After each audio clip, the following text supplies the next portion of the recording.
It's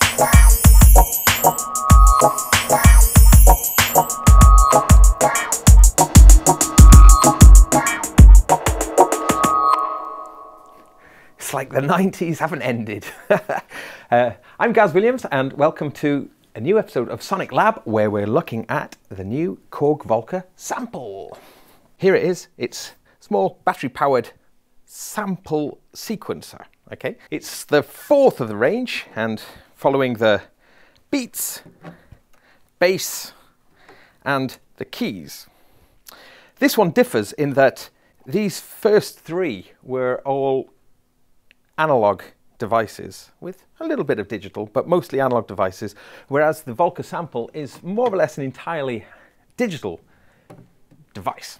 The Volca sample is not a sampler. It doesn't call itself a Volca sampler, it's called the Volca sample. So really it's a sample playback device, but you can manipulate those samples to, to quite a good degree.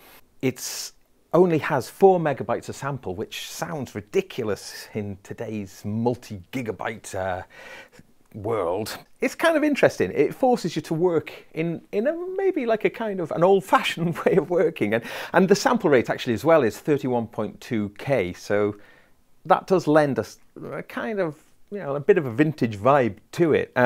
So let's have a listen to some of the samples that come with it. I've got a little knob on here which is labeled sample, and that I can just speed through so you can hear lots of kicks, claps, hi-hats, through to, you get into some pitched noises. And then finally, as a nod to Korg's history, Donkomatic, which is Korg's first ever drum machine. So it's quite a nice little touch there. So with those samples, it does kind of lend itself a little bit more to a drum machine type of approach, because one thing that I should mention is that putting pitched samples to actually play melodies in is nigh on impossible. You can do it, but it's not very straightforward. So let's have a little look at the workflow then, which follows very similar lines to the existing Volcas, which is we've got a 16-step sequencer. I've got 10 possible sample slots. Let's go.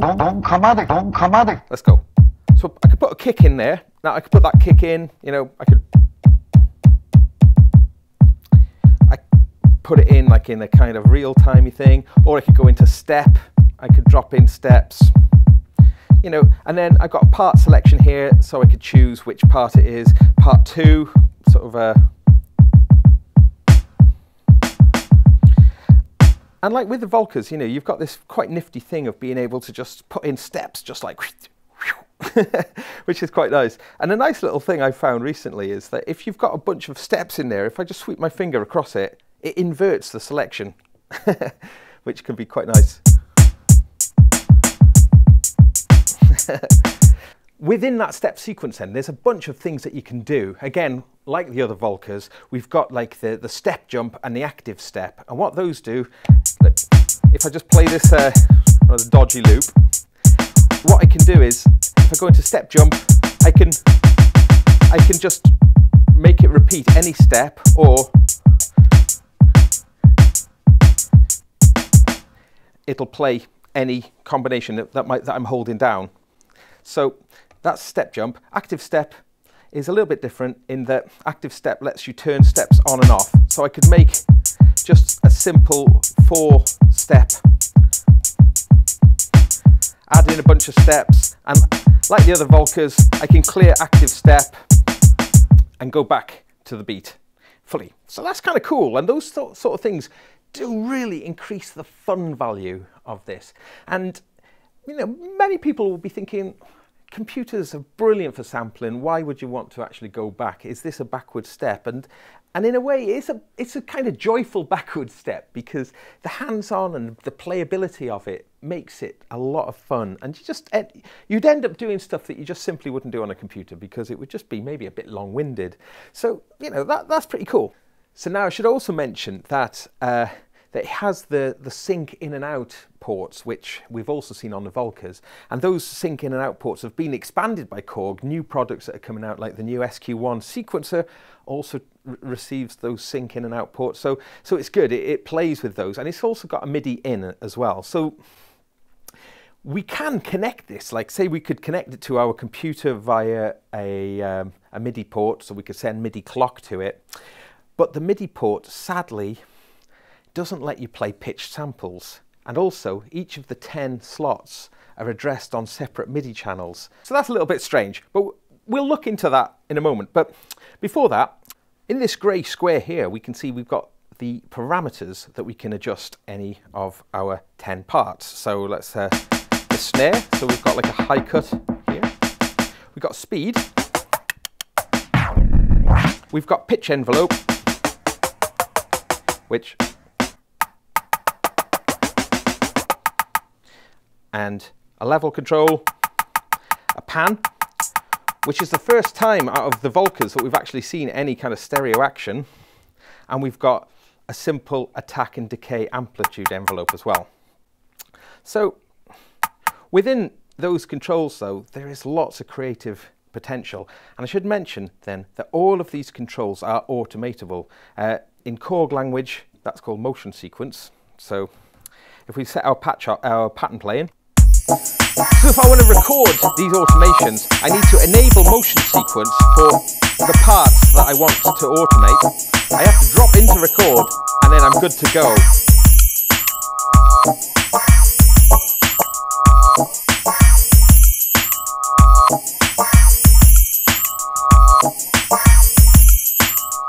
So I can record all those parameter changes per part. So there's lots of automation activity that you can get going on.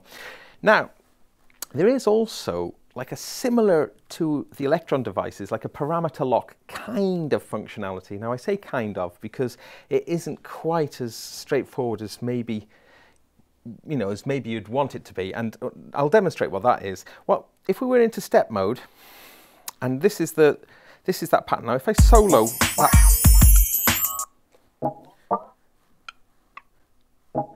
in step mode then, press on a step and then I can adjust the parameter. But that sounds pretty cool. But I should mention, you have to record motion sequence in first. In order to be able to edit it, it needs to have some automation already there. So it's a little bit frustrating. So I mentioned earlier, if you're trying to put pitched melodies in, maybe the expectation would be to put a bunch of steps in, set a track going, hold a step and put it in. But there needs to be some automation already recorded. So it seems possibly a little backward step. Maybe that could be fixed in an update. We can also enter notes in using a step record where we can move through the steps. But what we also notice is when we do this, it doesn't actually play any of the motion record that we've got in there. So it's a little bit awkward. You don't hear any of the parameter changes that you've put in. Now there is also another first on here that's the first time we've seen on a Volca, and that is a swing control, which is always good to see. So bit of swing, back to straight. Now you might also think, hooray, if you're a Volca owner, I could send swing out of the sync out and I could make my non-swinging Volcas swing. Sadly not. The sync out only sends a straight pulse regardless of what the swing setting is. So Korg, please, if you can, change that, because it would be really cool to be able to have a device that can send the swing to the other Volcas. Now, there is also, I mentioned earlier that there is an analog element, and that's these little controls over on the left here, the analog isolator. I have to mention, well wobbly poles, much wobblier than, say, same format. These are much stiffer, so don't know what's happened there. But that's analog isolator. That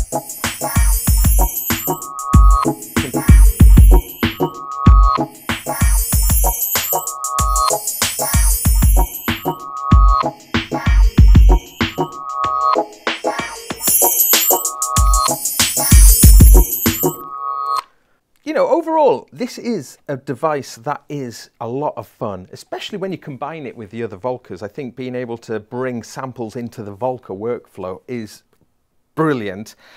To be able to have such a lot of automatable parameters is also brilliant. And these controls do let you get into some more experimental kind of areas. If I just get a beat on the go, so I'm going to bring in this sound here, and if I just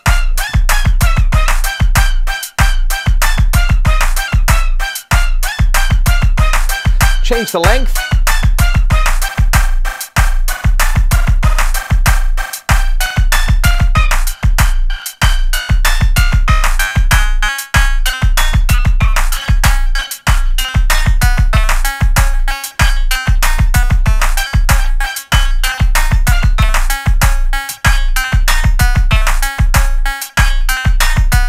so it does kind of lend itself to being a bit more experimental as well, which is quite good fun. And if you put bigger samples in, then that kind of granularity stuff becomes more fun. And speaking of which, that would kind of lead on to how do you actually get samples into this? And this is through the sync import, surprisingly. And basically, in order to get samples in, we need some means of playing samples in digitally into the sync port. Now it kind of uses the old kind of modem type of data input, and yeah, initially we thought it was only going to be Korg's own Audio Pocket app, which is an iPhone app that could do that. But pretty soon as this came out, they released an SDK that has enabled third-party developers on any platform. There's actually an HTML web browser that you can just drag and drop samples onto, and then you can just play it out of any computer. But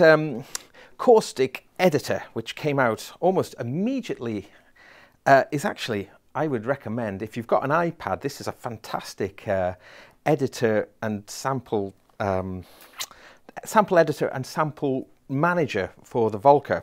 There's a bunch of tools as well, including this, which is like a little synthesizer you can make sounds on, and also there's a bunch of effects. So pretty comprehensive editor. And then once you've actually prepared your sample, you choose which of your samples that you've prepared and you hit the sync button. Okay, so I've got my drum loop ready, I hit sync, I hit start, and now it's transferring across. But you know, it's going to take a while. It says here actually it's going to take about 50 seconds or so.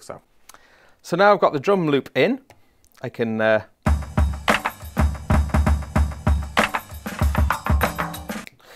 and I can, so literally just hit step mode and I can put that in to trigger however, you know.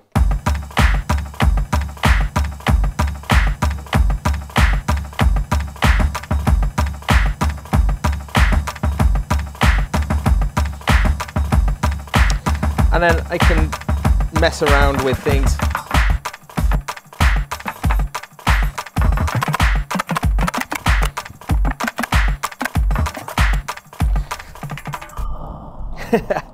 So it's like a lot of fun.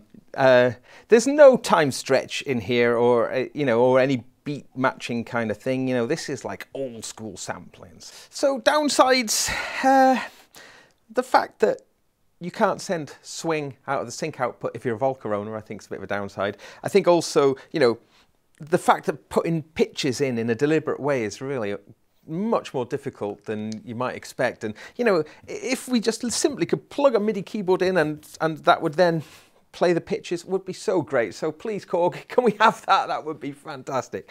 Another, you know, the 4 megabytes of sample RAM may seem to many people to be an enormous kind of drawback, but as I say, you know, if you're approaching this more like a drum machine and you are working with these small little hits and whatever, which I feel it's more designed for, to be honest, then, you know, don't see that so much as a negative limitation, but a creative limitation. And with the abundance of, like, you know, with these free apps like the Caustic Editor, you know, there's a huge amount of creative potential available, which is cool. So the Korg Volca sample, it's available now. It's 119 UK pounds. Other currencies scroll along here. And I think for the money it's a terrific box, especially if you use it as a drum machine. And for those of you who maybe have experienced the Volca beats and didn't find it versatile enough or maybe tough enough, then maybe have a look at this, because it certainly can do a whole lot more, and you know, it can do maybe a lot more kind of contemporary sounds, especially with it being a sample player. I noticed that on various forums that Volca owners are actually choosing the sample as their favourite Volca, which is interesting. My favourite is still the Volca keys. Oh, I love it. But I think that is testament, though, to the fact that the Volca sample does bring quite a lot to the party, and you know, at the price point, I think is really cool. I think it's an affordable, fun, and good sounding unit that definitely gets a thumbs up from me. So to play out, here's my little setup here. This is an entirely battery powered rig. We've got the bass, keys, beats, and the sample. The sample's actually going into a little Korg Isolator Mini KP2, and then they're all flowing into this Rolls Mini Mix, which is a battery powered Mini Mix 4, which is a little battery powered mixer, which allows me to control the levels. Okay, so let's see how it all sounds when we play them together.